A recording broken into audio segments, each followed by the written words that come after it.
Tomorrow, February 14th, is Valentine's Day. I love this holiday so much, mostly because I love love in all its forms. Be it romantic, filial, or divine, I consider the human ability to express and receive love to be one of life's greatest gifts. I also readily admit that I love the kitschy aesthetic of Valentine's Day.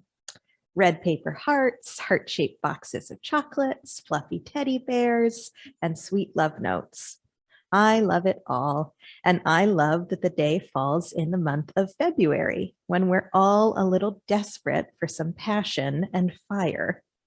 It's the perfect time of year for a red-hot holiday, one that reminds us of the fires that burn inside of us and infuses some color into a cold and colorless world. But despite my love of this holiday and much of what it represents, I can't help but feel a little annoyed about the cultural implications of the day. Surprisingly enough, I'm not talking about capitalism. I'm not talking about commercialism and consumerism, not today, probably next week. I'm talking about the way our culture, specifically white, heterosexual American culture, continues to uphold a romantic ideal of cis-hetero monogamy. The way partnered, specifically married couples, are afforded an implicit respect and an inordinate amount of perks from the federal government, the way that single folks just aren't. This elevated social status is especially true for women. Several years ago, I read an article comparing women's experiences when they shared their career advancements with their friends and family versus when they shared the news of an engagement. Overwhelmingly, women received more positive attention for getting married than they did for advancing their career, and all of them reported a sense of increasing social status following their marriages. This cultural ideal extends to acceptable family structures too. We continue to uphold the married two-parent household as the only truly acceptable way to be a family, even though that particular family structure hasn't been the norm for decades and only was the norm for a blip in American history. Valentine's Day is wonderful because it's warm and fuzzy and full of chocolate, but I am concerned about the way the holiday perpetuates harmful relational ideals and diminishes less traditional relational arrangements. Today, I'd like to unpack how these cultural ideals cause us harm and who these ideals exclude or diminish within our society. This is not an attempt to declare we've all got it wrong when it comes to monogamy. Remember the platinum rule.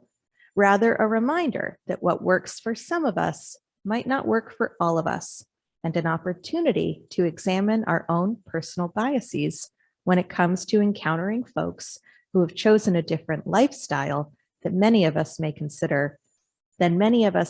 consider normal or socially acceptable. I believe part of the problem with monogamy begins when we idealize our partner and determine that they and they alone will be capable of meeting our every need for the rest of our lives. It is an inordinate amount of pressure to put on even the most devoted, committed person, and it frankly isn't realistic.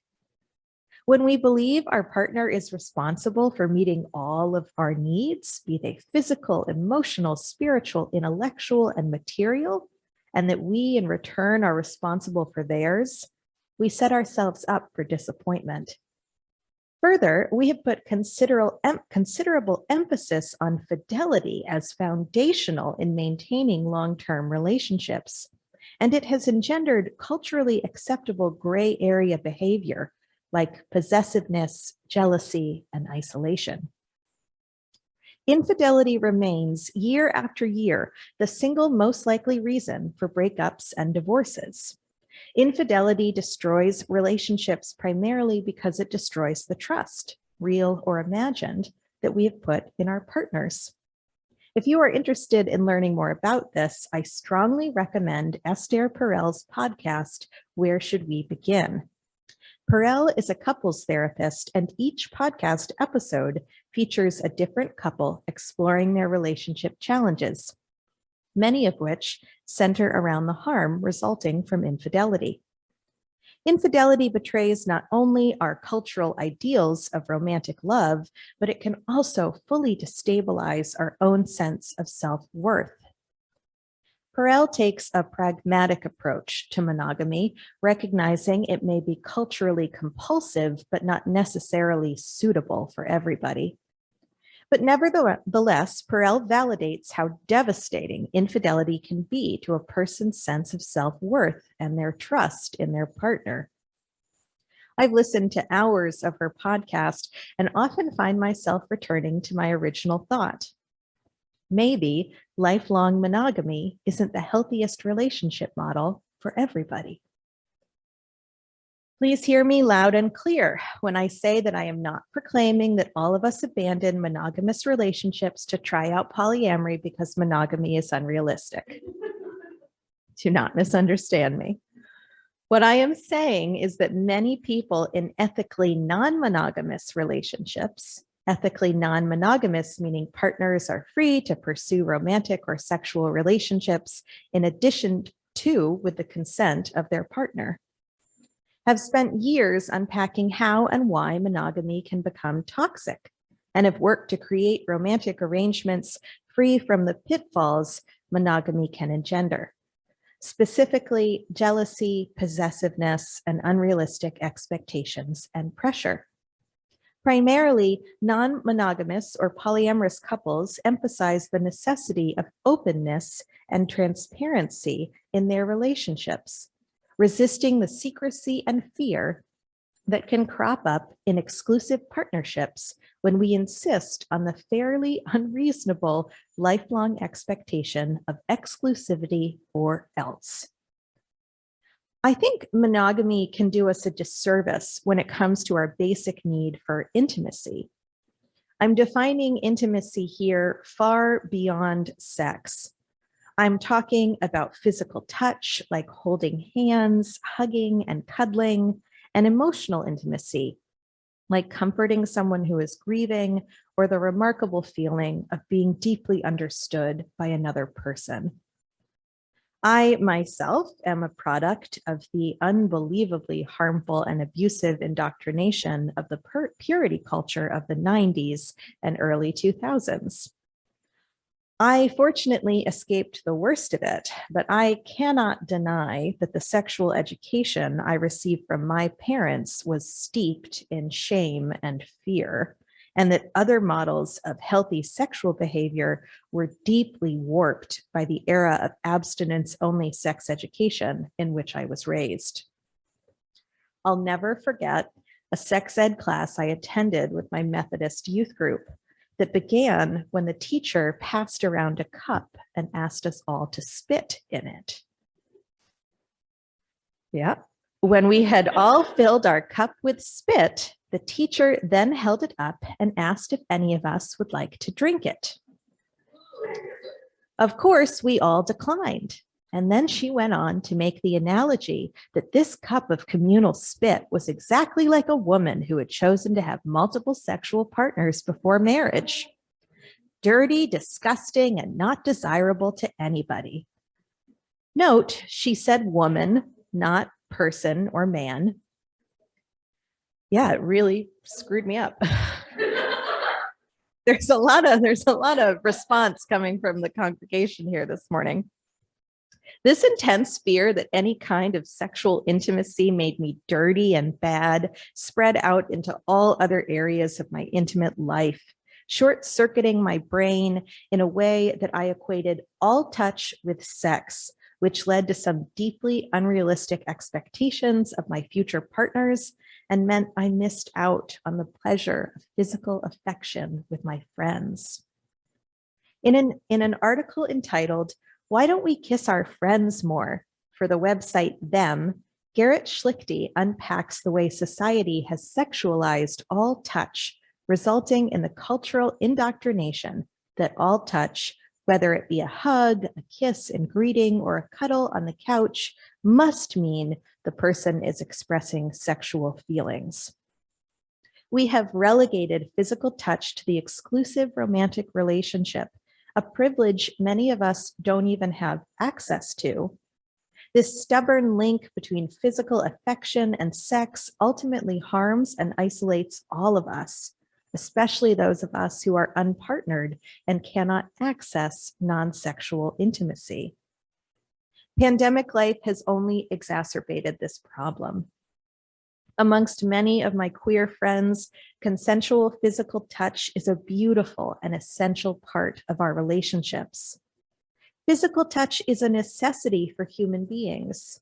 The UUA, Our Whole Lives Sexual Education Program, emphasizes the dangers of skin hunger, in which human beings deprived of touch experience increased levels of depression and suicidality, addiction, and antisocial behaviors.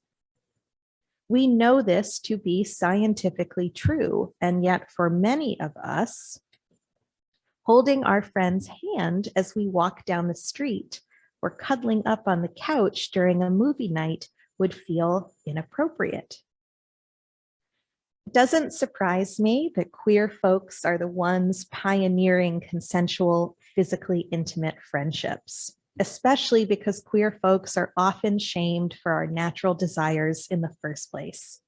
It is revolutionary for platonic friends to express physical affection in our society, despite our awareness that a lack of touch can harm us. Schlichte writes, "The whole point of being gay is that we get to make our own rules. We get to hug and kiss and touch our friends as long as they want us to, and erase the lines, not just blur them." So much of the joy of queer culture comes from the liberation of releasing ourselves from the rigid relational expectations of wider society. I'm blessed to be partnered with a person who values physical affection with friends and who wouldn't respond with jealousy or fear if I hug a friend for a long time in greeting, and I won't respond with jealousy and fear if they visit a friend and cuddle with each other while catching up. I've been in other relationships where this was not the case, one in particular, and the isolation I experienced damaged me significantly. Physical touch is an essential component of healthy functioning for many of us, though not for all of us. And I think it would be a healthy thing for our society to release the proverbial vice grip between physical intimacy and sexual intimacy. Now is the part in my sermon when I loudly proclaim the importance of consent. One of the things pandemic life has reinforced in all of us is the importance of asking for permission before touching someone else and not taking it personally if they decline. Ethical non-monogamy would not be ethical at all if consent wasn't foundational to the practice. And frankly, there isn't a single relationship arrangement, friends, romantic partners, siblings, coworkers, what have you, that shouldn't be formed with consent at the forefront. If you want to practice more physical affection in your friendships, be mindful of any dynamics that might provoke an imbalance of power and autonomy within the relationship. If you're the boss, for example, it probably isn't a good idea to start regularly hugging your employees because some of them might feel like they can't say no. Be aware of gender dynamics or past trauma that might make a person decline physical affection. If something feels like it's crossing a boundary, it probably is, and it's time to reassess. Learn to separate societal indoctrination from the very real gut signals we all have when it comes to safe touch and unsafe touch. I am encouraging platonic intimacy that is grounded in safety and consent. Anything that doesn't place those two things at the forefront could cause irreparable harm. By all means, hug your friends, kiss when you greet each other, spoon each other in bed if that feels good, but always ask permission first. I think a lot about the way society values certain relationships and how that marginalizes so many of us. I think a lot about it within our own beloved community. We have many members of the congregation who have been married for decades. We celebrate their anniversaries while enthusiastically asking what the secret is to prolonged matrimony. I am by no means suggesting that we don't celebrate those things. They are very much worth being celebrated. I am instead reminding us of our implicit biases and who we might be leaving out when we uphold these particular relationships.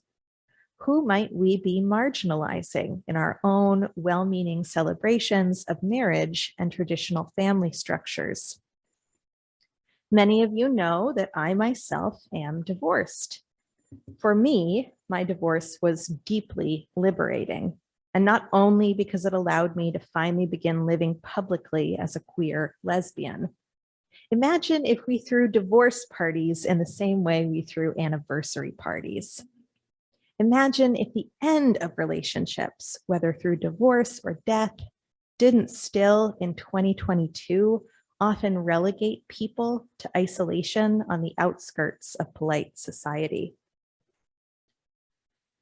Perhaps we all could speak with a little more awareness and sensitivity instead of automatically coming from a place of cultural indoctrination that upholds certain kinds of relationships, the heterosexual one-partner kinds, above others, the intentionally single, divorced, or non-monogamous kinds.